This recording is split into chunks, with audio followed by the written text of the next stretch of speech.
మనతో పాటు BRS MLA doctor Sanjay ఉన్నారు. అన్న రేపు నుంచి హైదరాబాద్లో తిరిగారు అమెరికా?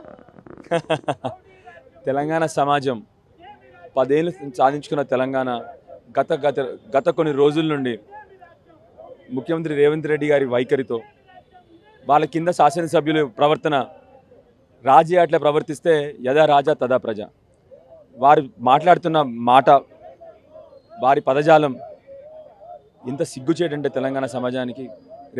రెండు రోజుల క్రితం ముఖ్యమంత్రి గారు మా మహిళా శాసనసభ్యుల్ని అనరాని మాటలు అంటారు.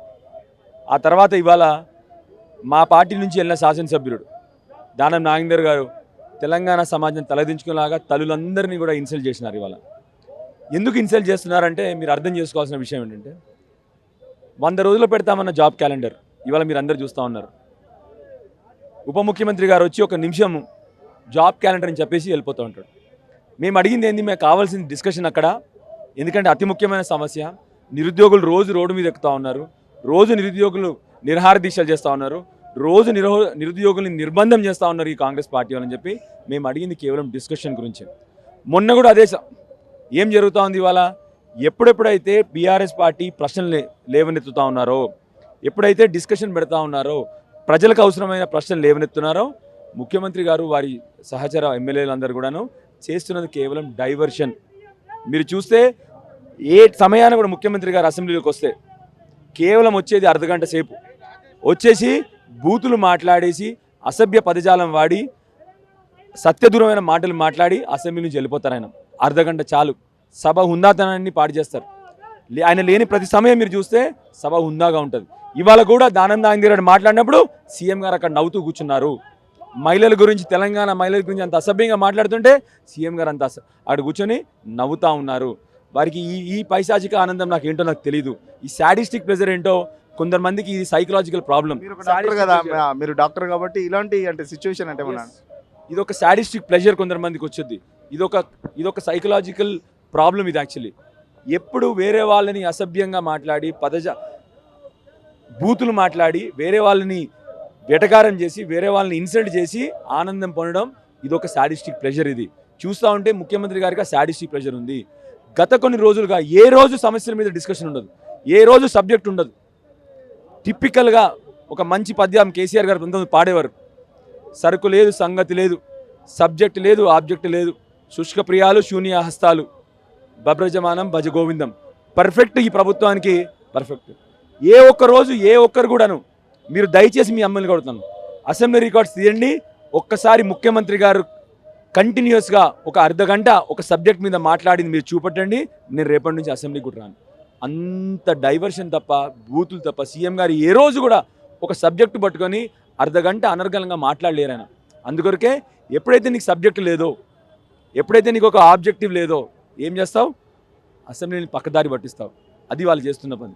పక్కదారి పట్టిస్తే మీరు ఫస్ట్ టైం ఎమ్మెల్యేగా గెలిచారు, మీరు ఎన్నో అనుకుంటారు అసెంబ్లీ ఇలా ఉండాలి ఇలా ఉండాలి. ఇప్పుడు ఇలా చూస్తుంటే అసెంబ్లీలో వస్తుంటే ఎలా అనిపిస్తుంది? నేను గత 10 ఏళ్ళుగా ఉద్యోగం చేసుకునేవాడిని. గత 10 ఏళ్ళు తెలంగాణ పాలన, తెలంగాణ బీఆర్ఎస్ గవర్నమెంట్ పాలన, తెలంగాణ అభివృద్ధి, తెలంగాణ ప్రజల అభివృద్ధి చూసి రాజకీయాల్లోకి వచ్చిన. ఇవాళ సిగ్గవుతూ ఉంది. నాకేదో అపోజిషన్లో ఉన్నాను అని కాదు నాకు బాధ.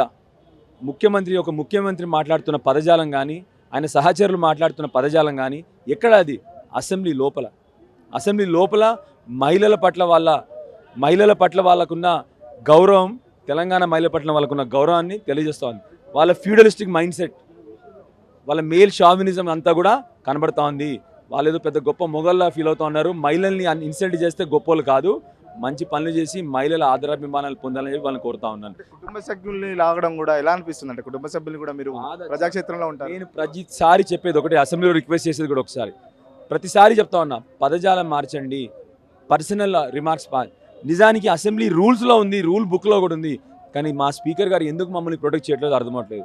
ఎప్పుడు చూసినా పర్సనల్ రిమార్క్స్, కుటుంబ సభ్యుల మీద అలిగేషన్స్, ఇది తప్ప ఈ ముఖ్యమంత్రి గారు కానీ వారి సహచరులు కానీ ఏమీ మాట్లాడలేదు.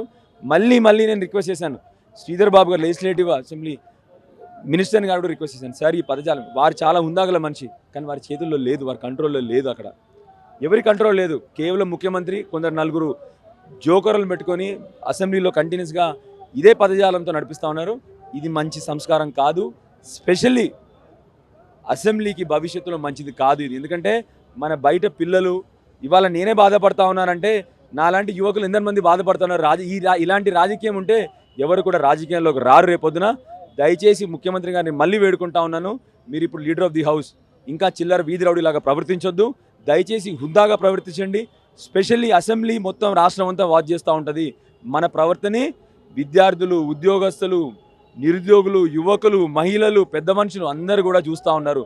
దయచేసి మనం ఇవాళ ప్రవర్తించే ప్రవర్తన రేపొద్దున రోడ్ల మీద కూడా మీ భాషనే మాట్లాడతారని చెప్పి ప్రజలు చెప్తా ఉన్నారు.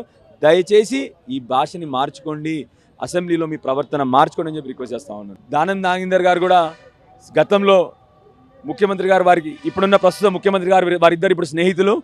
అంతకుముందు ఈ ముఖ్యమంత్రి గారే ఈ దానం నాగేందర్ గారు పంజగుట్టలో బీడీలు అమ్ముకునేవాడని చెప్పేసి చాలా మీటింగ్లలో చెప్పాడు.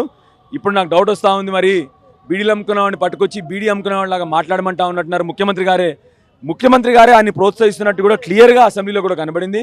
దయచేసి ముఖ్యమంత్రి గారు కోరుతా ఉన్నా, ఈ బీడీ అమ్ముకునే వాళ్ళని మీరు మా పార్టీ నుంచి లాక్కెళ్ళారు పర్వాలేదు, కానీ బీడీలు అమ్ముకునే భాషని దయచేసి అసెంబ్లీలో మీరు కానీ ఆ బీడీలు అమ్ముకునే భాషని ముఖ్యమంత్రి గారు కానీ ముఖ్యమంత్రి సహచరులు కానీ వాడొద్దు అని చెప్పి మిమ్మల్ని రిక్వెస్ట్ చేస్తా ఉన్నాను.